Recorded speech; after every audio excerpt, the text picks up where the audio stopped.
Faly miarabanao amin'ny alatsinainy 17 volana janoary ity. Ny rapsodiny fahamarinana an'io dia mitondra ny lohahevitra hoe Finoana sy Fahafoizana. Ny teny fanokafana dia nalaina tao amin'ny Hébreu 1:10, andiny 7:30, mivaky toy izao amin'ny anaran'i Jesosy. Izay nandresy fanjakana tamin'ny finoana, ny asa fahamarinana, nahazo teny fikasana, na nakombona ny vavan'ny liona. Ao amin'ny mpanjaka voalohany 7 isika dia mamaky mikasika ny fanatitra nataon'i Solomona.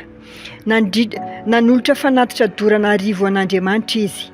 Vokatr'izany dia niseho tamin'ny Andriamanitra ny alina io nanao hoe angatao izay tianao fa omeko anao. Mpanjaka voalohany 7:5. Fanatitra dorana iray ihany no nitakiana tamin'i Solomona, fa nanao ambonin'izany izy ka nanolotra 10. Vokatr'izany dia nakasika ny fon'Andriamanitra izy. Takany ny herin'ny fanatitra ataony. Ka taty aoriana rehefa nanatitra fanatitra ho an'i Jehovah izy dia nataony fanatitra dorana 2,400 izany.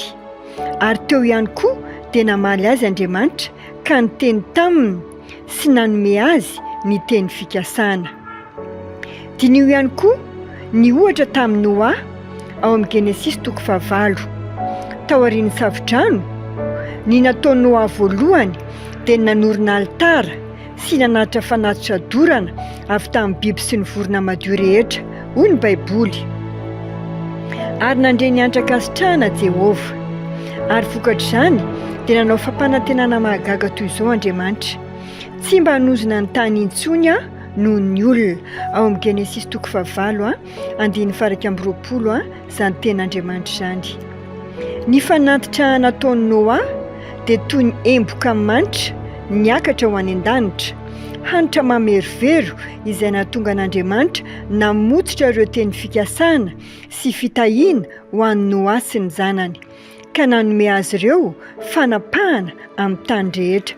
Hoy ny Genesis 7:1 sy 2 hoe maharoa fara ary mihabetsaha ary mameno ny tany, dia natolotra eo an-tananao ireo. Toy izany koa Jesosy Tompo dia nahazo ireo teny fikasana tamin'ny alalan'ny sorona nataony. Matoa antsika teo amin'ny hazo fijaliana. Rehefa nankatoy izy sy noho ny sorona nataony teo amin'ny toerantsika dia hoy ny Baiboly ao amin'ny Filipiana 2:7. Koa izany no nanandratan'Andriamanitra azy indrindra, ka nanomezany azy ny anarana izay ambony noho ny anarana rehetra. Nomena fahefana hanapaka amin'ny zavatra rehetra Jesosy satria nankatoy izy tamin'ny fanolorany tenany. Miresaka momba ireo olona hafa nahazo fampanantenana noho ny finoany sy ny asany koa ny Baiboly rehefa mamaky izany andin'ny fanokafana izany tsika. Ny teny fampanantenana eto dia nadika amin'ny teny Grika hoe epagelia, izay midika hoe nahazo fampilazana zavatra tsara izay nomen'Andriamanitra anao. Tsy miova izany fitsipika izany. Ianao ihany koa dia afaka manetsika an'Andriamanitra ilaza zavatra tsara ho anao amin'ny alalan'ny fanatitra maharary ataonao, amin'ny herin'ny finoana sy ny fitsipiky ny fahafoizana. Iray amin'ireo antony mahazava-dehibe ny fanomezana ho an'Andriamanitra izany. Mety mivavaka ianao dia ilaza zavatra aminao ao amin'ny fanahinao izy, tahaka ireo ohatra etsy ambony ireo. Halleluja. Manasanao ampitiavana ako amerina an'izao vavaka izao. Ray malalo, misaotra anao noho ny herin'ny finoana sy ny fitsipiky ny fahafoizana. Mandeha amin'ny fahasoavanao anio andraisako valim-bavaka.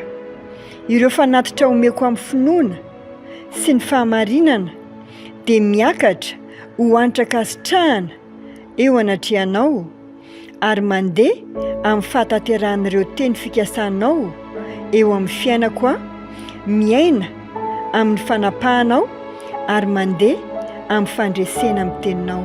Amin'ny anaran'i Jesosy, amen.